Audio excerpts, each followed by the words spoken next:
Kakaiba ang DPC dahil ang DPC ay nagbibigay ng holistic formation. Ibig sabihin, hinuhubog ang buong pagkatao ng isang estudyante. Ang kanyang isip, ang kanyang puso, ang kanyang kalooban. Buong pagkatao niya ay inihahanda para sa kanyang pagharap sa mga pagsubok sa buhay, para siya ay maging globally competitive, para makasabay siya sa mga pagbabago sa ating paligid. Ang Divina Pastora College ay isang paaralan na itinayo upang maging katuwang ng simbahan sa pagpapalaganap ng mabuting balita. Kinikilala ng simbahan ang isang katolikong paaralan na isang malawak, malakas, at mabuting huwaran ng pagpapalaganap ng mabuting balita, lalong-lalo na sa mga kabataan. Ang tatak ni Binyans ay yung mga mag-aaral at empleyado na malapit sa Panginoon dahil sa Divina Pastora College, bawat oras ay mayroong nilalaan para sa pananalangin. Ang tatak DPC ay Christ-centered. Ibig sabihin, lahat ng ginagawa, lahat ng programa, lahat ng pagkilos, lahat ng misyon, lahat ng serbisyo, pati ang pag-uugali at kilos ng mga magulang, mag-aaral, empleyado ay nakasentro kay Kristo.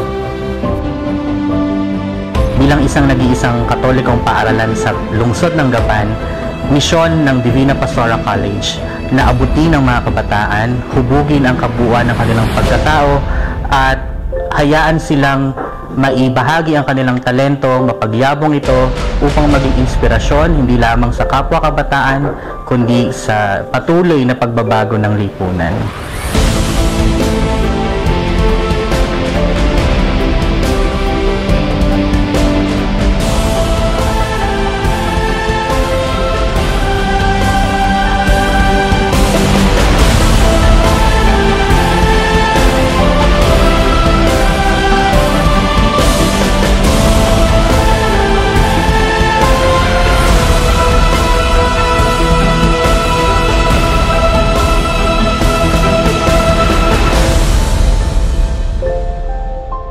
Halagang Divina Pastora College, from enrollment to employment.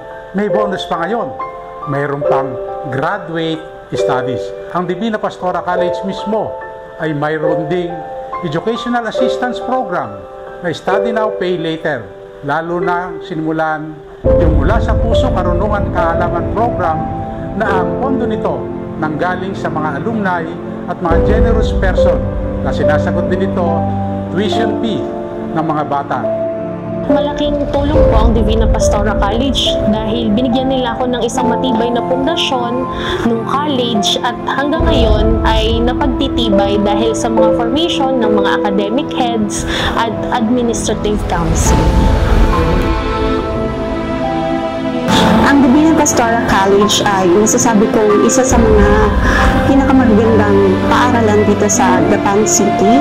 And dito sa Divina, tinuturo ang tamang pakikipagkapwa-tao and at the same time, yung core values ng simbahan natin, ng Catholic Church na talaga namang gagabay sa mga bata hanggang paglaki nila at sa pagharap nila sa kanilang buhay.